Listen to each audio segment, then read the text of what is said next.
Like sands through the hourglass, so is the interminable discussion of pro wrestling. Welcome to Tim and Joel. Call it in the ring. TikTok. I mean, okay, yeah, maybe. No, you know what? It is well known that when you get a shotgun microphone right up, deep up against an hourglass, the sound of each grain of sand falling alternates, and it sounds like tick, tock, tick, tock. It works.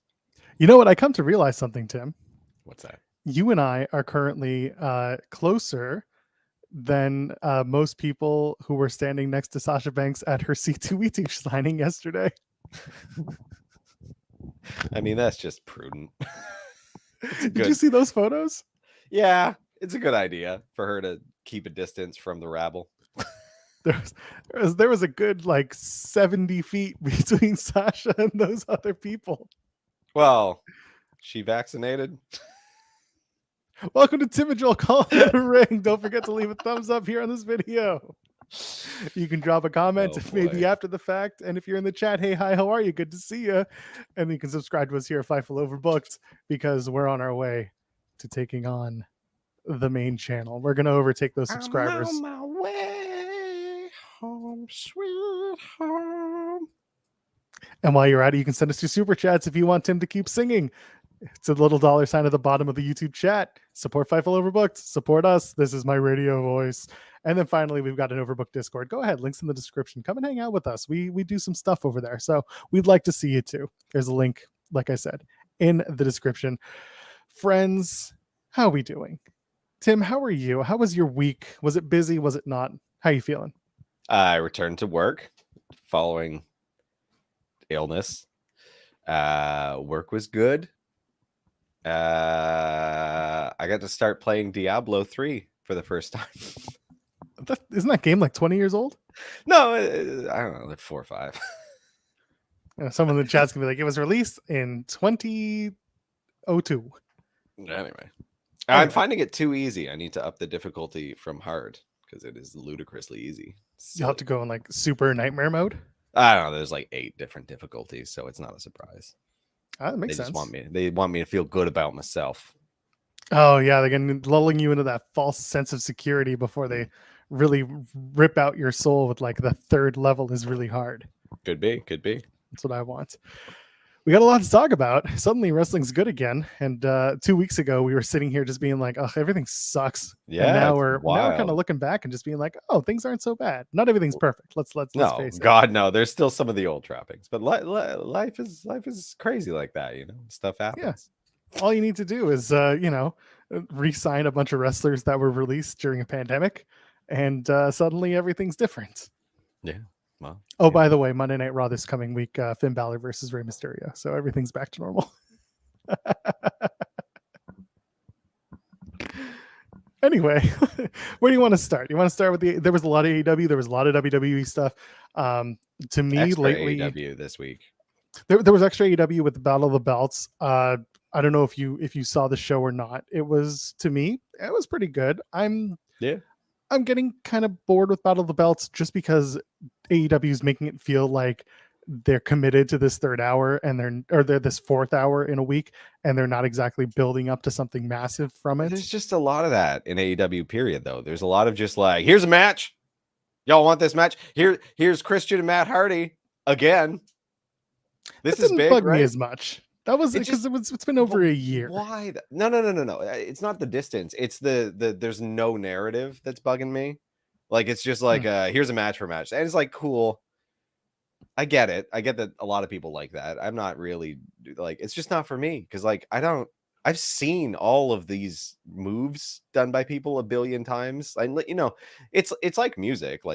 You've heard all 12 notes in the Western sound, but and they're just recombined in different ways. I get it, there's an art to it, but it's just I want to feel something about the match, and seeing Matt Hardy and Christian kind of bust out the same moves they've been doing for 30 years.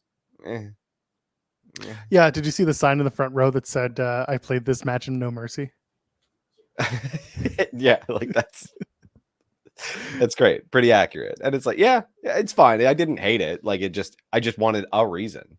Like, and it doesn't take, I'm not asking for a lot of reasons. Like, for example, I'll just quickly jump to SmackDown. Ricochet versus Baron Corbin on Friday. Good reason. Good pro wrestling match setup. Just stupid little things like that is all I'm asking. Just one quick little explanation of why the hell it's happening. Like, when we talk about SmackDown and we talk about some of the changes, I really do want to spend a good amount of time talking about that. Even the first like 25 minutes of that show, there was a distinct change in how SmackDown's run, and there was a lot of really, really funny and good stuff that came from that. But let's pivot back. Let's get into a structured discussion here. While you lead us in, I just realized I'm wearing these big cans, and I feel like we're the in-ears. I mean, wear whatever you want, big boy. But anyway, right, you lead us in. We had 3 good matches. Let's face it. Like, we knew that we were going to get good matches from Thunder Rosa and Jamie Hayter. We knew we were going to get good matches from Wardlow and Jay Lethal. Well, the Jay Lethal match, I was kind of like, we'll see. But we also knew that like Claudio and Takeshita was going to be a barn burner of a match. Like, no questions asked. I think part of the issue was that with all 3 matches, we knew the outcome. And normally, I'm not going to say like the AEW title should be on the line and it should be this big blow off match. I think Battle of the Belts should be a much better built show in terms of the way we get to these matches, because Thunder Rosa versus Jamie Hayter happened because Jamie Hayter got the pin on Dynamite in the tag match. The Jay Lethal story has been kind of building for about a week when Wardlow came out and helped versus Best Friends after the match. And like, I saw it coming personally because I saw the interactions with Jay Lethal and the calling out for TNT. Wardlow and Satnam Singh, when that match happens, it's not going to be a great match, but what it will be is the moment when Wardlow does the powerbomb symphony on Satnam Singh, and people will be all over that. It's not going to be a symphony. Like, we've seen Wardlow, when it's a big dude, it's not a symphony. You get one, which is what you might get a sloppy one with Satnam Singh, because that's going to be duet. Awkward as all hell. It's a duet at best. Oh man, yeah. And then the World Championship, the ROH World Championship, no less. I mean, Claudio and Takeshita, again, knew it was going to be a great match. It really delivered if you're a match person.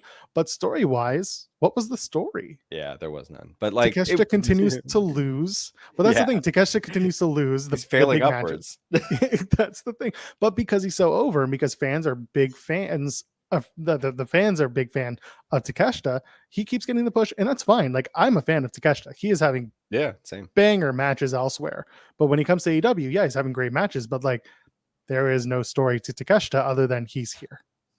Yeah, and commentary is doing their best trying to give it like a narrative, but it's not.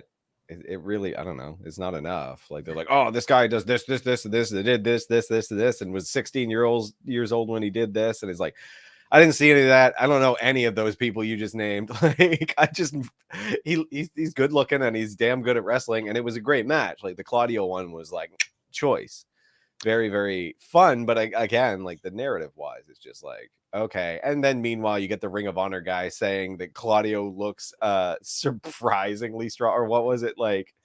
Oh, he's shockingly strong. Deceptively strong. Yeah, and it's like, what the? He's like 6'6" and like very athletic looking. What are you talking about? Yeah, he looks like the type of guy who'd be able to lift you up and spin you around 100 times. Yeah, good on Taz for being like, what? No, shut up. Oh, by the way, for those who are trying to pronounce the name Konosuke Takeshita, we had a new variant drop from Taz this week. Oh my god, Takeshita. And then like, man, ring announcer said something weird. Regal was really struggling with it, and it's like, it's not that hard. I heard it I mispronounced it once, heard it a couple times, and I was like, okay, Takeshita. Yeah. I don't know. I don't understand how people make Regal from England, a place where a bunch of useless letters exist, and then names sound nothing like how they're written. Can't get his mind around that I not really being a big feature. Like, it was like, I've talked about this before on the show. It was like when Asuka started out in WWE, when she came as Kana, and then they changed her over. There were people calling her Asuka. Yeah, and I would have to sit there and be like, please stop calling her Asuka. But anyway, just It's just funny names. because, like, yeah, it was just funny to me to Regal because he like really couldn't just like Takeshita. You'd be like Takeshita. Takeshita, yeah, Takeshita, and I was like, okay, buddy, you can say Leicester, but you can't figure this out. Like, Let's go backwards. So Battle of the Belts again. The matches were fine. Jamie Hayter apparently broke her nose. oh, okay, that makes, because that was the thing. Like, they had an awesome match on Dynamite. That tag match was really good, and then I was kind of underwhelmed with the Battle of the Belts match, as I keep finding myself and with Rosa's title reign. Like, Yeah, that's again. I think that's another can of worms on the Battle of the Belts thing. I think part of the issue is that right now it's a Saturday night, 8 p.m. in the summer, and people are not exactly glued to their TV screens anymore because people are out and about again. yeah, Festival circuits going on, people are out, maybe enjoying the sunset, going to a restaurant, having time out with friends, whatever it is. They're not glued to the TV watching wrestling for an hour on a Saturday night like they would have been at 6:05 Eastern on a Saturday back in the in the 90s. So as a result, Battle of the Belts just kind of becomes this extra hour that exists for no other reason than to be put in some sort of video on demand or streaming service somewhere down the line. yeah, like it's just content out there to like, because it's about quantity, not quality. Like, AEW is guilty of the same things WWE is in terms of like, they really take care to put together like special little moments that then they could shove on social media because that makes a bigger impact in the grand scheme of things. So you focus on small bits and then kind of let the other stuff just go. Like, even commentary, like the build for Battle of the Belts felt like an afterthought. Commentary had to be like, oh yeah, this is happening on Saturday. And it's like, oh, And that's I the thing. literally didn't know it was happening on Saturday until they booked until the Jay Lethal Wardlow match was booked. And so going back, I'm kind of going back and also, I don't know, taking back what I said before about building. You can build good matches and then put it on Battle of the Belts. But the problem is a lot of people thought that it was going to be Jericho and Moxley for the interim championship at Battle of the Belts until they put it by Quake by the Lake, which is just dynamite. I know you love those themed show names. Quake by the Lake. They're not themed though. I would enjoy them even more if there was at least themed. Like, they're just named. Literally the same set every time. Regardless, with Jericho and Moxley being on a Dynamite, like, that's there because it's the flagship show. You're popping a rating. You're looking to, enhance your Wednesday night show that people are watching over 2 hours. You're making the children cry. It's important. That's right. You're getting the children to cry. But the whole thing is with Battle of the Belts, it's not there. The numbers are not there, and the thirst isn't there. So why put an AEW World Championship match on that card? You could also be spending your time building up a major TNT program that wraps up on that show, because it's a big Battle of the Belts. It's TNT title. It's the secondary, but it's still big, yada, yada, yada. I just feel like you could put a little bit more behind the booking of that particular title with the time that you have, and not just throw on the Ring of Honor World Championship because Claudio needs a match or whatever. No, I felt bad because I was like, well, at least like people are shouting out how good this match was, because it's kind of, it just felt like wasted. Like, I was just like, oh, this is like a blow off feud tier pay-per-view match, and we're just getting it randomly on some Saturday when like not that many people are watching. It's like, okay. Rewind with Dynamite. Was there anything that was like super duper out there that you liked? Actually, you know what? I'm going to ask you. We're going to go right to the Undisputed Elite. Oh my God. Breakup I feel segments. bad. I feel bad who bought. They were trying to sell those shirts as it was all happening, and I could see what was coming. And I was just like, man, I hope no one buys those. Like, they're like, go to the AEW shop, code summertime. Oh, I love that shirt. Like, please, I hope no one bought the shirt minutes before that happened, because that's hilarious. Yeah. By the way, I'm sorry. Can we stop calling things eliminator matches? It's the same thing as the contenders matches. Just I know there's a bad connotation to it. That's the same thing. It's just a championship contenders match. I thought they had rankings for this, though. Like, should they be following the rankings? I don't know. Then FTR would be champion. Anyway, so the Undisputed Elite segments. Yeah, well, they're going to be in action this Wednesday on Dynamite, and then we'll find out if they're going to face Swerve and Strickland for the AEW World title, World Tag Team titles. Anyway, so O'Reilly, Fish, and Cole come out. The Young Bucks come out, and they've got Brandon Cutler, and they do the whole, like, trios, we need friends, but I'm not medically cleared. Story time, baby. As Kyle they do. O'Reilly not medically cleared, even though he kind of looked like he wasn't medically cleared.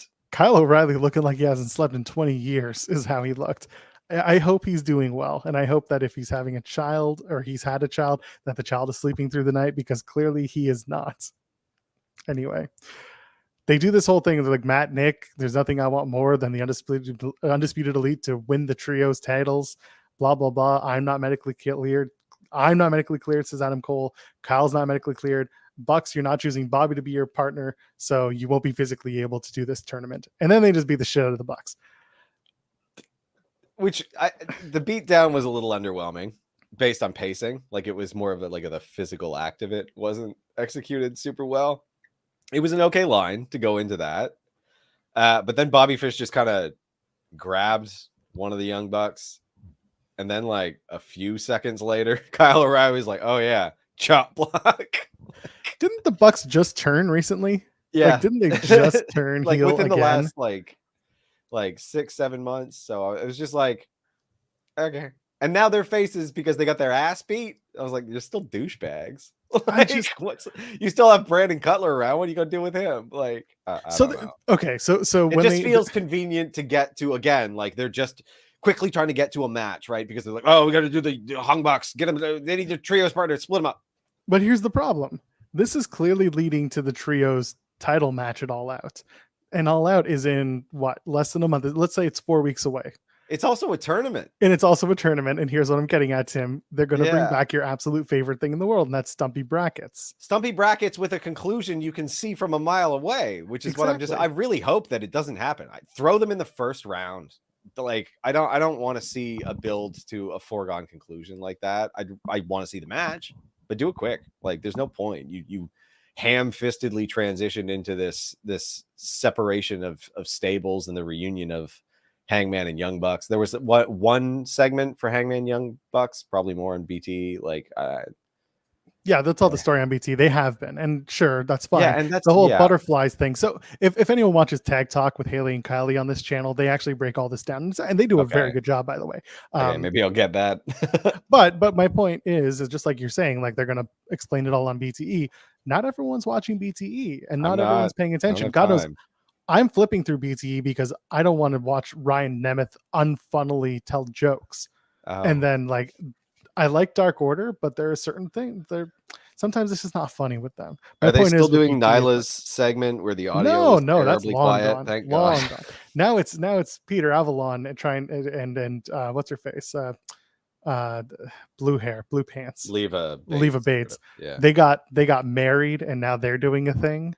Okay. There's just some weird. There's some weird. Fun. Yeah. Anyway, the point is, if they're doing BTE, like Hangman did a thing where he tweeted out about the Monarch butterflies, and then he comes out in jeans that have butterflies all over them, and that's what people are getting all excited about because that's oh, he called back to the thing he tweeted. That's just. I thought he just wore some bad pants. No, he's not wearing bad pants. Okay. The point is, this whole thing for the trios titles. It feels very rushed. I understand Kenny is on his way back, and that's great. Looking forward to that. But you could have done a lot more instead of just and especially if like Adam Cole is not medically cleared, Kyle O'Reilly's not medically cleared, whether that's kayfabe or not. Adam Cole is definitely not cleared. So what are you going to do? What's the point of doing this turn? What was the point of just shotgunning this random turn just to have Kenny come back and have to pick sides? Yeah, I guess. I'm a little more intrigued now, to be fair. I forgot about Kenny. If Kenny's coming back, but like, where does he the catalyst for this garbage? Kenny was the catalyst for not the garbage. I'm sorry, I'm not going to call it garbage. Yeah. But Kenny's the catalyst for the reason that this segment is happening and the trios titles are here. Like TK said, I'm not doing trios titles until Kenny shows up. Which that I knew, but I assumed that because they did something that the Adam Cole and Kyle O'Reilly thing was work. Like I assumed they were actually medically cleared so that we could do anyway. Okay. Cole by all accounts is not. What the hell? Because he got whiffed pretty bad and he's working through some pain. He got whiffed at a Forbidden Door, remember? They had to do that awkward finish to the IWGP World Title match. Yeah. So I want to see more coming out of this trios thing. I don't like how they've introduced it, but again, we'll see what the stumpy brackets look like. And it's probably going to be what Dark Order fights for Adam Page. Kenny comes back. Kenny joins the Bucks. And is that the final? Yeah, kind of like that. But who, like, are you? I'm less annoyed by that. You got to build Dark Order. Yeah, you got to have the Dark Order still exist because it's been dwindling. I want to see a little bit more in this tournament to crown new trios champions, because you've been putting trios numbers up on your rankings forever. You've always had the trios numbers, your win-loss records. You have so many people on this roster who can absolutely work and do well. They don't need to win. That's the thing. You have all these people who could be put in a team. Leon Ruff and Bear Country, like, put them back in a trios team and have them lose to House of Black. Yeah, that sounds awesome. Love all of that. Just there's so many opportunities, but unfortunately we're not seeing them. Let's Yeah. go. I mean, we talked about the Thunderstorm thing. Good match. Really good match. It was actually a very good match, and it was before 9:30 Eastern, which a lot of people have pointed out. And Sanjay Dutt, I believe, was one of the producers of the match. Very good match. I enjoyed it. I mean, Baker and Thunder Rosa have been working together forever, like since inception of this company. Jamie Hayter's a wonderful wrestler. Toni Storm's very good at what she does. I'm still waiting for that one thing that gets me excited about Toni Storm, because the way she's acting right now in AEW is not it for me. Yeah, there's not a lot of there's just not a lot of personality there to me. Like, it's just to come out, look like a rock and roll cosplayer, hit everyone with their butt, get out. Like, I don't know. It's not that exciting. But I'll say the same damn thing about Thunder Rosa. Like, I don't know who these women are. Like, they just don't have that much personality because they're not being given the opportunity to, like, show it. And I think it's because in AEW, I think it's truly like, here's this time slot, go figure something out. And I think that they might need a little bit more, like, production, which is not fair to them. So it's true. They've shuffled some roles backstage. Maybe we'll see more of that. Yeah, with the announcement of the backstage roles enhancing for a lot of different people, I'm looking forward to some better storytelling, or at least just some more consistency. That's the little thing, more like, continuity. You see these glimmers of, like, great ideas, but it feels like, like cocaine booking, man. Like, it's like back and forth, like, oh, new toy. What do I do with this? What do I do with this? What do I do with this? And then you're just like, oh, I got to pop a rating. Throw this. Like, it's all very reactionary, and there's no, like, for as much as everyone was talking about the long-term storytelling, they do none of it. Like, well, let's really talk about Madison Rayne then. Oh my God. So Madison Rayne is announced as one of the coaches in the women's division. And thought that was a good announcement. Yeah, it was great. And then immediately she's on Busted Open, or someone asked TK, or she was on Busted Open, and they said, will Madison Rayne wrestle? And TK or Madison Rayne, whoever was there, said, yeah, I think it was TK, because it's Busted Open, said, yeah, I'd like to see her wrestle. Okay. And then what does he do? He says, on AEW Rampage, it's going to be Madison Rayne in her in-ring debut. And Jade Cargill next week is going to have a TBS Open challenge. And I said, great. So Madison Rayne is going to face one of the baddies. She's going to win. And then she's going to face Jade, have a good match at the TBS title on Jade's way to wrestle Athena at All Out. Yeah, instead of just building the match to Athena. Like, that's what's driving me nuts. They keep doing these, like, oh, we just signed Madison Rayne as a coach. Better put her in the ring for no reason. Like, better give her 2 weeks so that we waste the 2 weeks leading up to All Out instead of spending the time building the Athena versus Jade match. Like, it's very strange. It's like, yeah, like, the matches are good. There's lots of good matches happening. There's not a lot of explanation for why they're happening. So wait until the 6-woman tag between the baddies and Jade versus, what is it going to be? Athena, Chris Statlander, and Madison Rayne. Yeah. Although Statlander may have tweaked her knee, we don't know yet. We're kind of waiting on whether or not that's true. So so her match on Dark was kind of cut short. She did a pump kick and then immediately went for the pin and, like, immediately walked backstage. So we don't know. It could have been a tweak, could have been nothing. Hopefully it's nothing. Yeah. I'm not gonna like harp on it. I'm just gonna say, yeah. That was what came out of the tapings the other night. So I don't hate Madison Rayne getting an opportunity to make Jade shine and look good, because she's been brought in to do that. but I don't necessarily need it to be immediately for day one. You show up. I thought work. she was brought in to coach people, which is a backstage role, in my opinion. Typically, yes. No one is allowed to have one job in AEW, given that Tony Khan doesn't know what a job is. So, no, that's Roosh. We've been through this. Yeah, that's fair. Get ready for Roosh to pin Penta El Cero Miedo on Wednesday night. I pass out. I pass out. I pass out. I pass out. I don't lose. Well, he's got you there. That was a good match, by the way. Roosh versus Moxley a couple weeks back. It was a good match.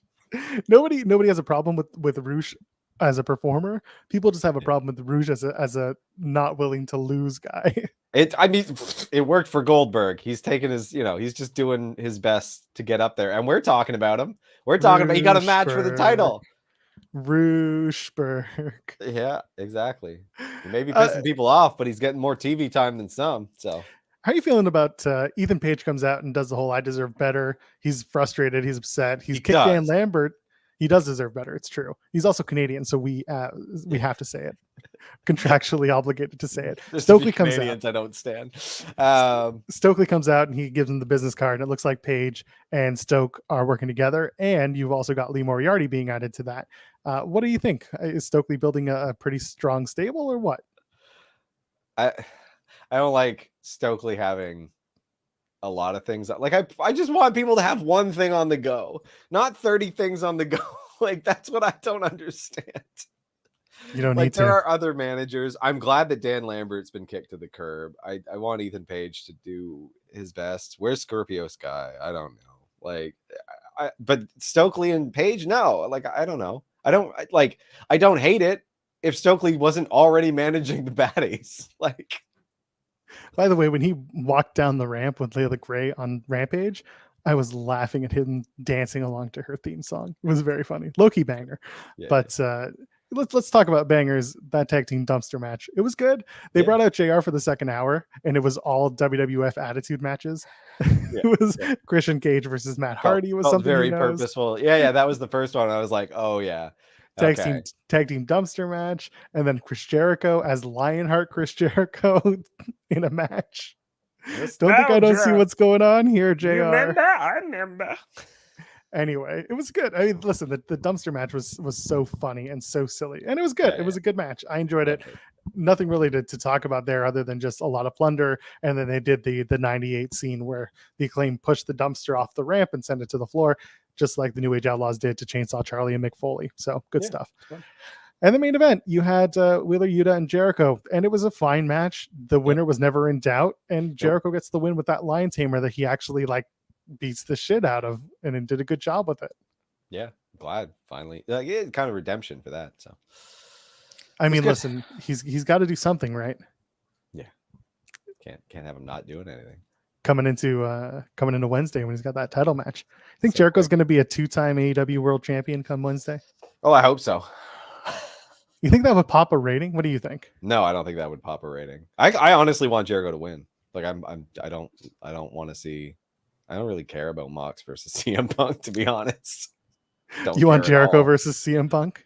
I would prefer that. I think that would be weirder. I think there's a lot more fodder for CM Punk to actually dig into there. The promos to build to it might actually be funny. CM Punk versus Jericho, loser has to go to Triple H's WWE. Yeah, do it. Hilarious. Speaking of WWE, let's pivot a little bit. Let's talk about it. Do you want to start with Raw or do you want to talk about SmackDown? We kind of alluded to SmackDown earlier. We can start there. We want to go there. Know more about SmackDown. Raw has got some distance. I watched it, but it's got some distance now. Raw ended up doing really well ratings-wise, which was nice to see. I think the show, when we dig into it, I thought Raw was actually pretty good for 2/3 of the time, which is pretty typical. That's a 3-hour wrestling program. 3 hours. Let's talk about SmackDown. So we opened up. We talked about McAfee and Ricochet and the Telestrator. The Telestrator was hilarious. It was so stupid, and I want to see that bit come back. I don't want it every week. I think that'd be silly. No, God, don't overdo it. But a little bit there was nice. I thought it was funny.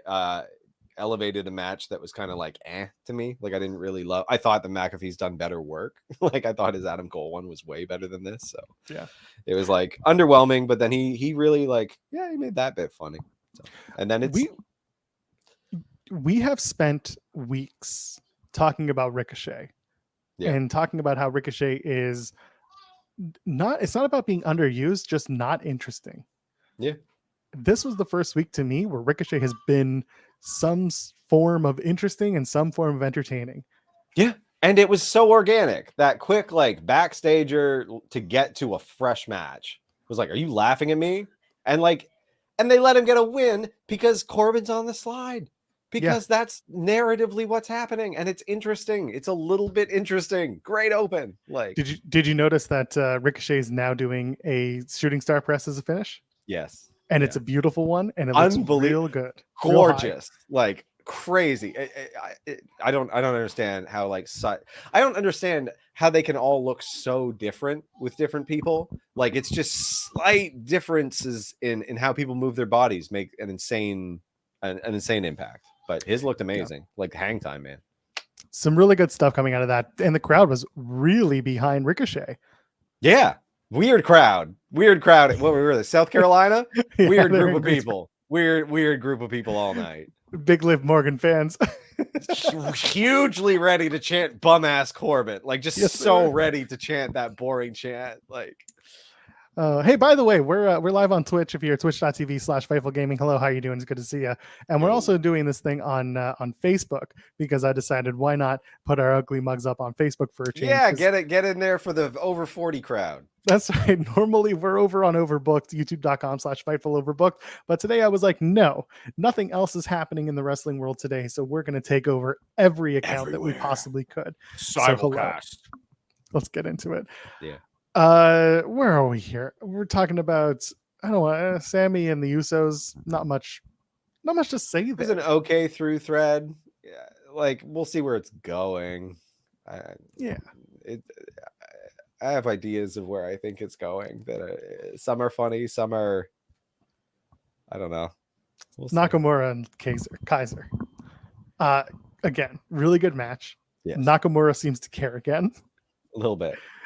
And by the way, so when he does the Kinshasa, normally when Shinsuke used to do it, it was like not a great move. Whatever he did with Ludwig Kaiser this past week, he hit it and he slid into the pin. It was much smoother. Yeah. And I'm not saying that it's like, I'm not saying like it's because he cares again, whatever. It was noticeably different. And maybe it was just the way that Kaiser took it. But like Nakamura was able to just slide in and hit the pin afterwards. I'd say, yeah, a good dance partner makes a huge difference. But I don't know. Maybe he decided to take one less surfing session, swap it out with some wrestling sessions. What if he's surfing while he's wrestling? Ooh, that does require a level of fluidity that would be pretty impressive. So maybe that's what happened. Gunther and Nakamura, do you do it at Clash of the Castle, or do you continue we're not putting these matches on PLEs? I don't know. That's that hasn't gotten better, in that I feel like there's still like this. It's just a money thing. It is what it is. It's going to be on TV. Like. So we haven't seen the Intercontinental Championship defended on a PLE in well over a year, maybe even close to. Crazy. That's crazy. Gunther is the first champion that most people are looking at and being like, this guy has potential to move up after his time as Intercontinental Champion. Now, that's why I'm saying you can easily and feasibly put an Intercontinental Championship match on the Clash at the Castle card. And this would be the match to do it because you've got two international guys. You've got a Japanese wrestler and you've got a token European. You got an Austrian. And I think it would go over well. Or you have Gunther versus face Sheamus at Clash at the Castle. I think that would go over well. Yeah, but Sheamus still rolling heel. He's got a whole stable of people that they ain't going to turn. Like, I wouldn't mind Nakamura Gunther at Clash of the Castle. I feel like there's still room to maybe build a different thing though. So we'll see. Maybe you split off Pete Dunne, Butch. You just call him Pete Butch Dunne. He did put that tweet. Yeah. But if you get Butch, a little bit more of a just a different role, and you get him, maybe you split him from Sheamus, then you could easily have not Sheamus, you can have Butch versus oh my god, Gunther. Here's how you pro wrestling turn Butch. They bonk him in the head with a shillelagh, and it completely changes his personality. He goes back to being Pete Dunne. He's like, I don't understand what happened there. Oi, mate, break your fingers. Everyone just looks at him and be like, that's our Butch. Be like, who's Butch? What is Butch? Who are you two? Where's Trent Seven? Where are my tag partners? Where's Mustache? Yeah. Just reset him. Boom. Hit him in the head. Reset. Press the reset button. Yeah. Oh yeah, it's in the back, just behind the shirt. Just there you go. And you know what? I wouldn't put that past Triple H right now. It's the most 2.0 thing he could do, and it would be funny as hell. And it looks like he's in a resetting mood, completely disregarding some things. So Butch has been sent back to Florida for reprogramming. Yeah. So they go into the women's gauntlet match, but first they call out Liv Morgan. Liv Morgan and Kayla Braxton are doing their interview, and the crowd is like, you tapped out. They're just booing Liv Morgan. She did tap out, but also she got the first. It wasn't even close though. It was just like she pinned what's her face, so that's great. Ronda Rousey. Crowd loves what's her face. We're in South Carolina. It's true. They were very much anyway. I so bad. On the news, who planted all those stories, and why did those news agencies allow that crap to run? Oh, that pissed me off. I was shout out to Global. Never report on WWE. That's so annoying. Like, oh, gross. Anyway, they have Sonya Deville walk out and be like, I'm going to win this match. Save it? Yeah. Yeah, pretty much, because Liv was looking a little bit shook. But you know what? Overall... Drew's pointing out that Liv did a curse, and she did do a curse, and it was bleeped in my broadcast. And I thought you were allowed to say shit in America now. You are, just probably before 8 o'clock. It was before 9 o'clock. I don't know if this special was times. Yeah. Yes, you got to hit certain times. You got to hit your timestamps. Prime time. Yeah. So anyway, she was flustered. So Sonya Deville comes out, does her shtick, and then Aaliyah comes out, and then Sonya Deville beats Aaliyah, of course, because everyone beats Aaliyah. And then Raquel Rodriguez goes on a tear, beats Shotzi and Zaya and Natalia, and then Shayna Baszler comes out and beats Raquel, because that's how you do it. You have because it's a lucky draw. They didn't fix this. Triple H hasn't fixed this nonsense. I hate these gauntlet matches. Hold on, Tim. So I agree with you, but here's the thing. 3 weeks ago, you know who would have won this match? Take a guess. Yes. Yeah. It would have been Natalia. No, well, it would have been Sonya. It would have been Sonya. Yeah. It would have been Sonya, who hasn't won a match in over a year, and they would have done it as a big shocker. And that would have been next. It would have been Sonya Deville versus Liv at Clash of the Castle. But instead, we're doing Shayna, because Shayna and Ronda are friends, so they're having a through thread that will eventually lead to Ronda coming back. I still think Ronda is going to be at that UK show because it's a big show. Why wouldn't you bring Ronda Rousey out for that? Yeah. I mean, and why wouldn't she take the paycheck? Because she's there for that and that alone. So makes sense. Exactly. Yeah. I mean, cool, good. I'm glad to see that Shayna won. She got really lucky with her draw. I thought that was good. Again, the gauntlet matches are a silly structure because it doesn't make any sense if you don't address the order that they come out in anyway. Like, okay, poor Raquel had to beat 3 people and then lose once. That's how it goes. That's how it goes. You chose the wrong company. Let's move on. I mean, Liv and Shayna is going to be a fine match, and it's going to be built around Ronda Rousey's my best friend. Yeah, I hope there that. You go. Yeah. That's all it is. It's going to be built around whose best friend is Ronda Rousey, and the answer is Shayna Baszler. The formerly new vicious Viking Raiders, who are still new and still vicious, but no longer new vicious. Another sea change moment. Yes. Local duds. We took on Tommy Gibson and Jim Mulkey, who I have dubbed the rock and roll expressed written consent. Without the rock and roll without express written consent. I just messed up my own joke. Either way. Yeah, it's terrible. Either way, some nobodies, enhancement talent. Do you remember when they used to do that all the time to build people? Is a good move. and immediately kind of ruined by having another one of those like run out. Oh, it's a match now. And then Kofi Kingston beats Eric in 5 minutes, and there we go. And I was like, okay, that started off good. That could have been it. It could have just been the Viking Raiders beat up some nobodies, look vicious because you spent a little bit of time just building them to look vicious because they're new and vicious. But then you drug it out, and now I'm bored. We've got 2 more segments from SmackDown that really dig into our major topic this week. The first one is the announcement of the Women's Tag Team Championship tournament that's happening. First of all, Tim, stumpy brackets or no? Yeah, I mean, they can't be anything but, man. I'm guessing winners get determined at Clash of the Castle. The winners are going to be crowned, I should say, at Clash of the Castle. Yeah, who do you think it's going to be? 4 weeks away. I don't know. Well, I think it's going to be a heel team, first of all. And I think that whoever it is going to be confronted by a returning Sasha Banks and Naomi at the Clash of the Castle. Yeah, exactly. I think we all see that one coming. Yeah. Okay. Good. Yeah. It was the first thing I said when the graphic showed up. Immediately, I was like, "Oh, they're working on it. Hopefully, the deal's all closed and the ink's dry by the time they get to the finish." It's fine. They'll be standing 70 feet from the winning tag team anyway, so it's all good. They were practicing at C2E2. Up the top of the ramp. Yeah. That's right. Oh my god. No, who do you think could win this thing? Is it going to be Doudrop and Nikki Ash? That would be okay. It'd be very European. It'd be very perfect. European. Yeah. Give the Scots a win. For once. Yeah. Give one of the Scots a win because God knows the other one's not going to win. Well, let's dig into that. So Drew McIntyre comes out. Well, first of all, Roman comes out with the bloodline. With I gotta say, nightmare, like cheap Resident Evil graphic. My God, what is that Tree of Life? That's Triple H's aesthetic, baby. That's his like. I like rock and roll and metal. Pop it. Wow, you all right there, champ? So, you all right? Still got a touch in the throat. Can't do my grumbly voice. So hold on. So Roman comes out. And they do a new AR graphic. It's this. God. It's this weird ass Tree of Life looking thing that looks like somebody got real high and set this up.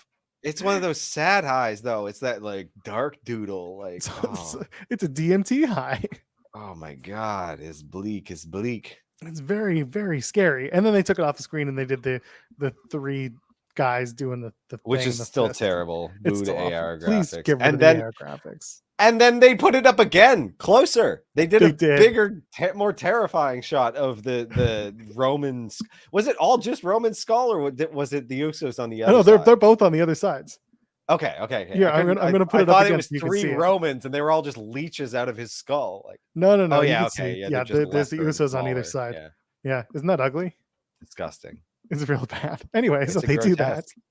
And then they come out, and then Drew McIntyre comes out and he starts talking. But first they talk about Brock Lesnar and blah, blah, blah. Beat him at SummerSlam. Great. Last man standing.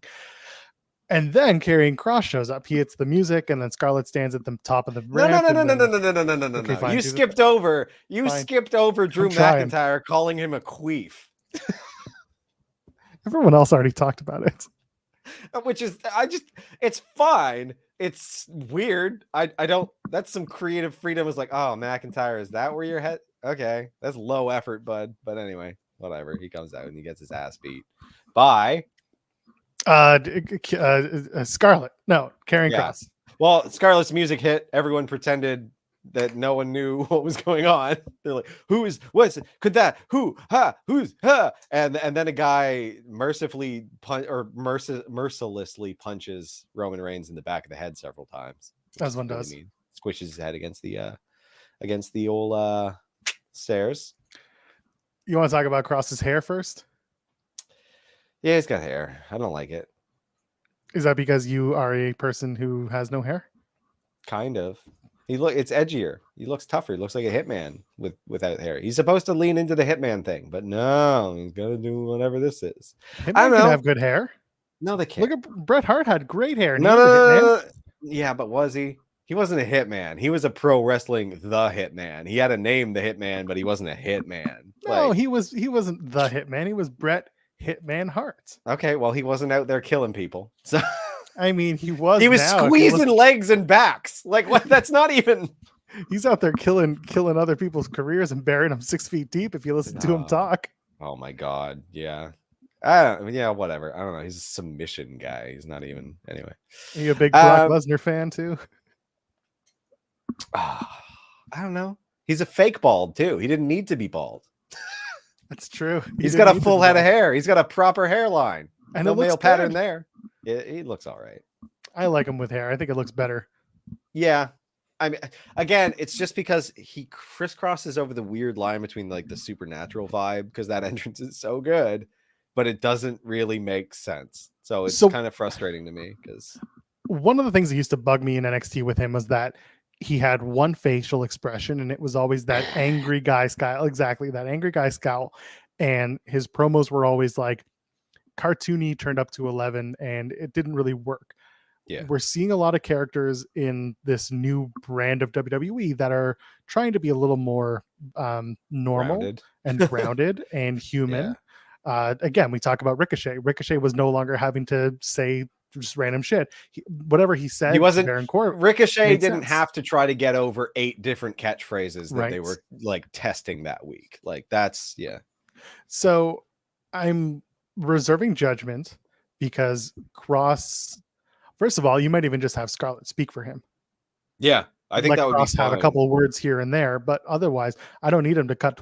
I don't need anyone to cut 20-minute promos. But if you're going to have Kross come out and cut a promo, I want to see that he's not just going to do angry, scowling cartoon character, and I want to see a better standout from whatever he's working on. Yeah, and as Ace is pointing out, Triple H had the old Tien Sha stuff, so it's like I don't really ruled.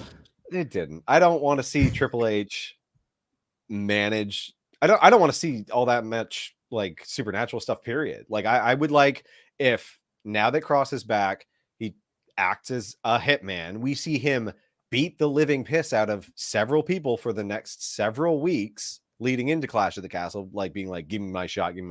Like have him beat some enhancement talent, come in at the end of the show and beat up Roman, beat up anybody who's staking their claim to that title, and just do a lot of heavy striking, throw your Saito suplex stuff, and don't talk, have Scarlett talk. And when he does his entrance, it's just an intimidation thing. Like there's no like nod to it being like spooky. It's just like I am so goddamn strong, you are going to die. Like that's it. By the way, I didn't realize that Killer Kross versus Davey Boy Smith at Ric Flair's last match was for a WWE contract. Turns out that was it. Kross got his contract after beating him at Ric Flair's last match. I don't want to talk about Ric Flair's last match. That was an awful experience. Boy. I talked about it with Kate Elizabeth on the main channel, and boy, did I went off for a solid 6 minutes about that experience. It's a bad match. Anyway,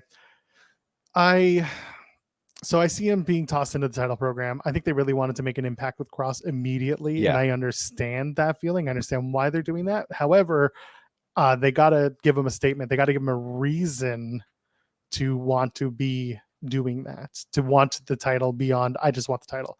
Prove yourself, whatever it is. You've got 3 weeks to do it. Have them address how embarrassing it was for him when he was first called up and how he wants to fix that.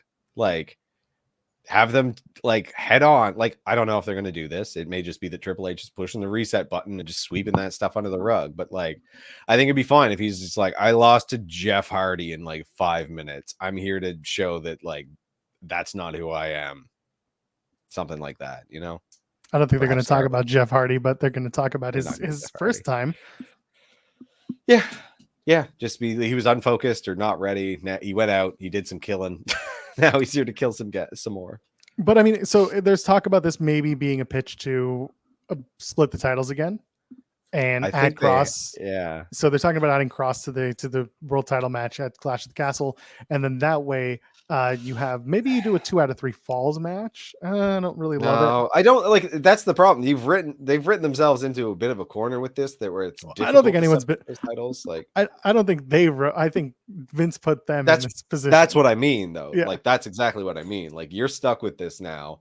It's really difficult I feel bad for Drew if they end up throwing Kross into this. Like, if they end up throwing Kross into it, I think they need to add it, make it like a 5-man match. Like, I don't think. No, God, no, please, God. Well, No. I don't think it should happen at all. I think it should just be Drew versus Roman. Have Drew take the titles. Like, I'd rather just have, because the whole point here is that you're not going to pin Roman. So what do? You have Drew pin Kross.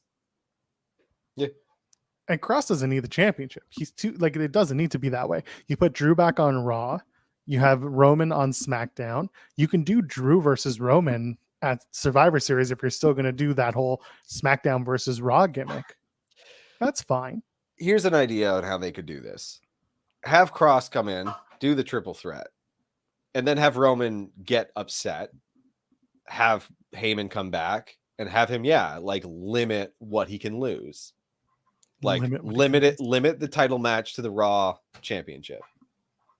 Yeah. The WWE one, right? Yeah. Like, have Heyman go in and advocate, right? Like, he no. This isn't what the contract was signed for. It was Drew versus Roman. Now you're changing things up. Okay, we'll do it on one condition, and they limit it to just one of the titles. Because Roman prefers to work Fridays. Because he does. I mean, listen, you could add Brock to this whole thing, because why not? Because it's a big payday for Brock. Why not put him on the major international events? And I'd be fine with that. 4-way sounds good. Listen, if Brock is just on the Saudi shows and Clash of the Castle, the stuff that's mostly not canon. I mean, listen, Clash of the Castle will be, but like the Saudi shows probably not going to be much for canon. No. Just they're going to exist, but that's fine with me. Either way, I'm looking forward to seeing what they do to eventually split those titles, because it has to happen. We have to get to Cody versus Seth for a championship at WrestleMania, and we got to get to Roman versus The Rock if that's on the docket.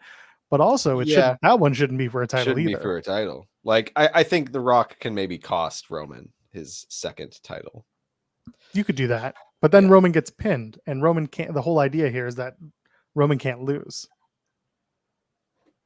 It's a very strange one. But have The Rock, he can get pinned if The Rock whoops his ass first. Cody versus Seth for the 27 championship. Let's go. I'm fine. Actually, you know what? So before I address the super chat, thank you, by the way. I do want to talk about the 24/7 championship is probably on the outs. What do you do with the 24/7 title and the wrestlers that were going after it? Like, Dana Brooke's going to be in the corner sobbing. Okay. Have Sammy take it and have Roman Reigns throw it in the garbage. Someone actually, I think it was Sean, talked about the idea of doing Sammy winning the 24/7 title, easy for me to say, and then doing the We the One by lifting up the title and presuming that it's have him just be there embarrassing them for a couple weeks, and then have Roman grab the title, throw it in the trash, and beat the piss out of Sami Zayn. It works for me. Brent M sends a super chat. Thank you. Hi guys. What if Sammy somehow knew about Kross's arrival and he was bugging the Usos all night to try and give Roman a heads up? Give Sammy a little credibility. That would be great. If that's what actually is happening, good job. And then he says, in my locker room, someone left this mini sand thing. Little hourglass. I'm not good with words today. Yeah, it's true. Works today. I'm on like 4 hours of sleep. That's why. It's okay. I can't do my grumbly voice or I break out into a hacking cough. We're just 100% today. We're like Kyle O'Reilly and Adam Cole. Yeah, baby. I'm nice and pale. Baby. Baby. Yeah, I mean, I see get Akira Tozawa out of the ninja costume. I agree wholeheartedly. Yeah. There's certain things that need to change. Damn, man. I don't know. Man, Tozawa, you did some stuff. He found a way to make it entertaining, but I'm sure every single time they finished recording, he was like, get this shit off of me. Please make it stop. Man, it was a few years of just so Kross is back. Io Sky debuted. They brought back Dakota Kai. Are we seeing a black and gold resurgence? I made the comment, is Triple H painting WWE black and gold? And we had Shayna win a number one contenders match. And Shayna, and she's one of the winningest NXT women's champions of all time. Do you think Asuka's also going to have like this huge resurgence? That's honestly, yeah, I do. It kind of seems like maybe, I'm concerned because that doesn't seem good to me. Because then what happens to Drew? who I think has earned his place and is rightfully like in the top. And there's like, you still have all the people who are just up there already, right? Like, good, build those people who deserve it. You need new stars. You need a deeper roster, period. So like, give the people who are due their shots, especially because you lost a bunch of them. But don't do it at the cost of like people who are actually talented and like where they need to be. You need to try to merge the two of them. Like, there's no way around it. So I'm going to go back to Drew McIntyre because you just mentioned him. Yeah, and King of the North mentions it too. Drew was a black and gold champion. Like, he was brought back to NXT. It was the big Brooklyn moment when he was a champion, and that's when the Undisputed Era debuted. So he's safe. so Drew's safe. Like, Drew has worked with Triple H quite extensively, so it's going to be okay on that front. Good. I agree with you. I don't want to see people cast aside just by that. Again, Theory is going to be back in the picture very soon. Kevin Owens is going to be back in the picture very soon. There's talks about, he's off from creative. Someone brought up the idea that he's been away every summer, and that actually makes a lot of sense if it's true. I haven't gone back because he spends the time with his kids while they're takes them to Disney every week while he can. Yeah. So when someone brought that up, I'm just like, oh yeah, I guess that makes sense. He wants to play good dad, and he's a great dad. So, and there's room for that. Like, this is what you can do. You can give people their chosen off season when you have a roster. Like, it's we've just talked a about better this. way of managing the damn business. That's right. You'll have less injuries. You'll have happier employees, and they are employees. Sadly, not yet. But, yeah. It's one of the few positives of having your creative guy be your talent guy, your talent relations guy, is that creatively he can write you off and also give you the vacation you're asking for.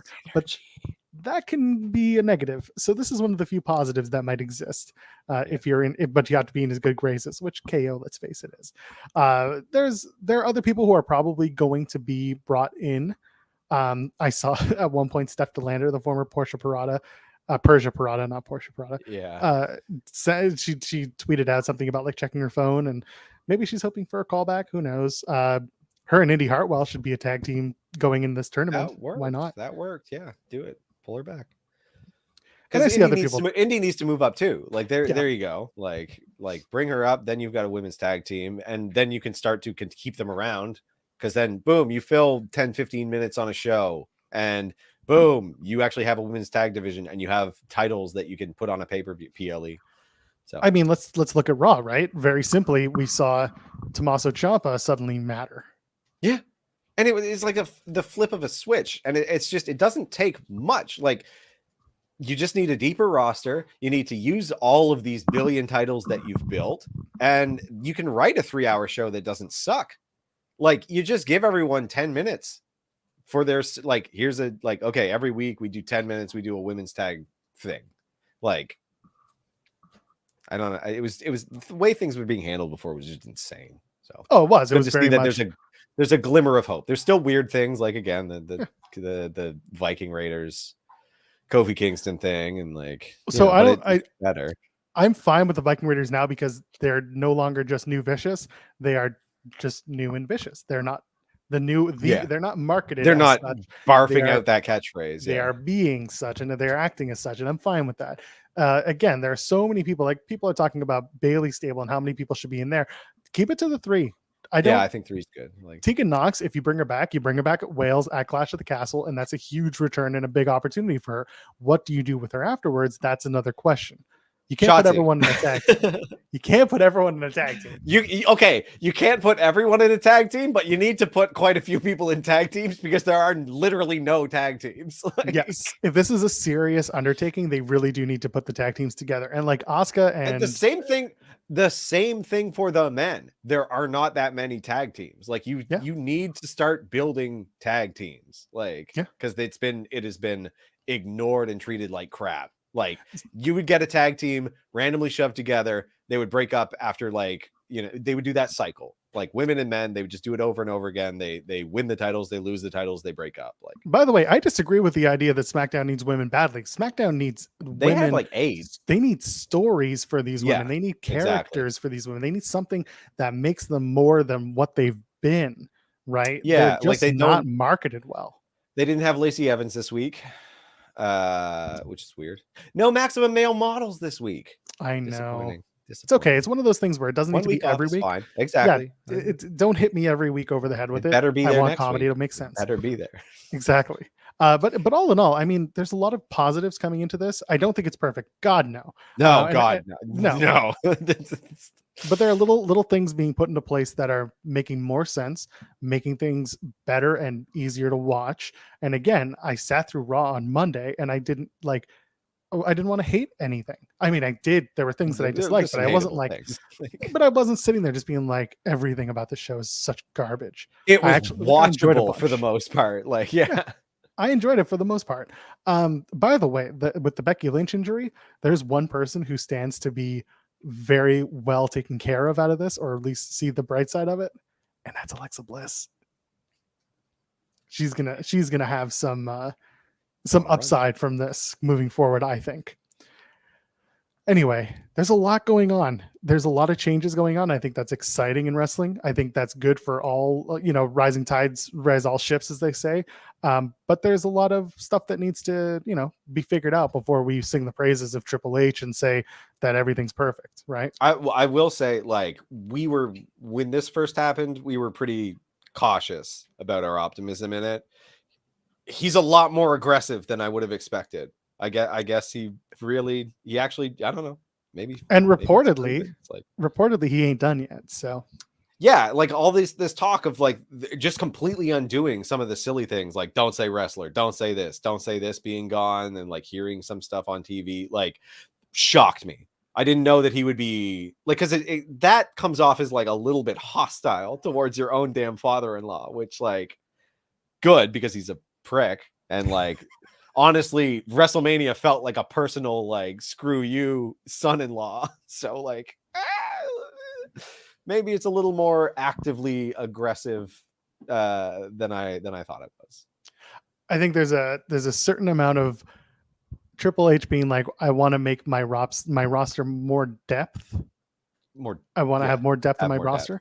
Add more depth, but also I want to, quote, respect what I'm getting, what I'm receiving from my father-in-law.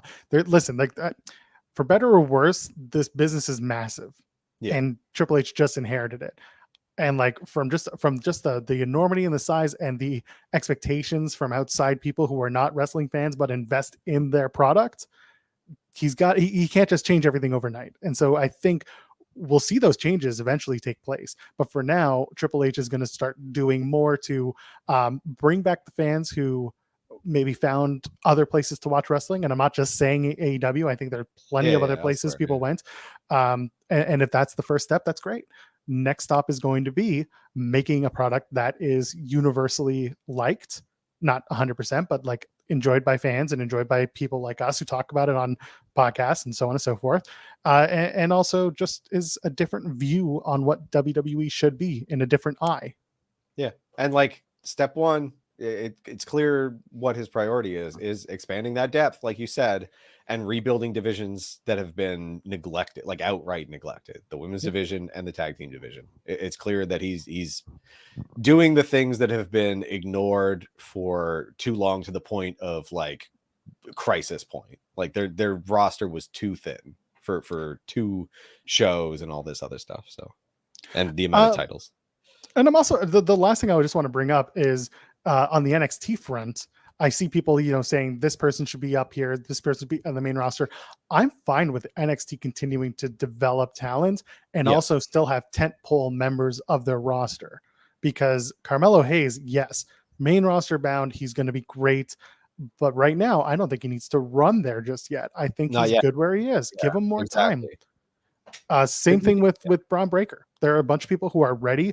Braun Breaker less than Mello, in my opinion. But the point is, these people are tentpole members of their NXT brand, and they need to keep working with those people. Finn Balor took forever to come up from NXT to WWE. It took them a few years. And for good reason, but now also Triple H has inherited some people who are already up and not going back down, but they have not been built properly. So the focus right now is to do that and to build people like Finn Balor back, like to correct things that were done incorrectly. So you have to build Ciampa still. You have to build Riddick Moss. You have to build Theory. Like all of these people who are already there, the work needs to be done on them first. Once their position is solidified as like stars, then you can start bringing up another wave. The fact of the matter is that there is currently already a fresh batch of NXT recruits. Damian Priest, like you need to elevate those people first. I think the other ones are fine where they are because they're getting a lot of shine in NXT. They're, like you said, the tent peg, the tent post. They're holding everything up. So, and last thing I need to say is that I'm really hoping that in this new Triple H led WWE, the bridges between NXT and WWE are strengthened. Because they certainly have never, ever, ever done anything to make you know and understand that NXT is a developmental territory to WWE and that people who are on NXT are working to become roster members on Raw and SmackDown. They've never done something like that properly. And as a result, we've seen so many people show up on main roster and immediately fail because the stories aren't there. The understanding's not there. That is something that needs to be worked on immediately, in my opinion. And this is something that like under Triple H's stewardship, NXT became the third brand and they reset it recently to feel more like this developmental thing. And I don't necessarily disagree with that. Like, I think that it should be treated as a developmental brand because that's really enticing. Having like a farm team in something like pro wrestling is something that you can draw on all of this stuff from actual sports. And like, you can tell really, really interesting stories by having people, you know, be the dominant force in the minor leagues and then try their hand at the majors and see what happens. Like there's a lot of good storytelling there, I think. And I don't think that Triple H is going to go back to the black and gold type thing. I think Triple H didn't have any power before, so he just did what he could as a resume piece. Now it can be the developmental thing since he controls the main roster. So. And also, I like the aesthetic of NXT 2.0. I also don't have a problem with it. I think it's fine. There's the joke about like Vince McMahon took wrestling out of the smoky bars and into the glitz and glamour. That's basically what NXT was, going from black and gold to 2.0. As a guy who enjoyed new metal in grade 8, it played to my sensibilities, but it does not appeal to the mainstream these days. New metal has not been popular. It had its time. You got to move on.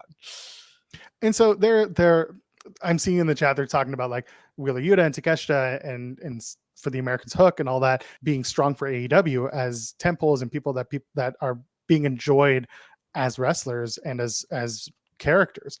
That's great. And that should continue on the AEW side. I want to see more characters built. I want to see more storytelling evolve. And I want to see sometimes I want to see things like I want to get knocked over the head with some storylines in AEW. I want to be reminded sometimes. And I think that there are a lot of audience members who would agree with me, and some are fine with the way things go, and that's okay. But like for me, AEW would be much more enjoyable for me if I got knocked over the head with some of these storylines once in a while. I just want a bit more story tie-ins. Like all of the talent is there.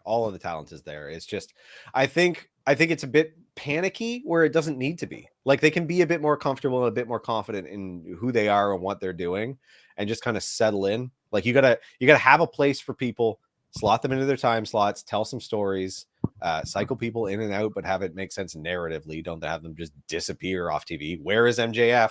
That story never continued. Like, I don't like the dropping off the face of the world thing. Like, that's one story that I'm actually okay with them dropping because the surprise of when he returns might be worth it all. Because people are still thinking about MJF. They're still talking about him, asking, where is he? People are getting upset. I get that. But I'm fine with them kind of like really slow burning this as long as the payoff he returns and it's a big deal. All I wanted from that is somebody commentary to say he's been suspended or he's been fired. Say he's been fired on commentary. Say something after the cut to commercial. It was just never addressed, which is what I don't like. Like they're just like. Okay. I think some things really hinge on when Punk is going to be healthy as well. Because if they do Punk and Moxley or whoever it is, and Punk wins that main AEW World Championship, not the interim one, I think that's going to be the catalyst to bring back MJF.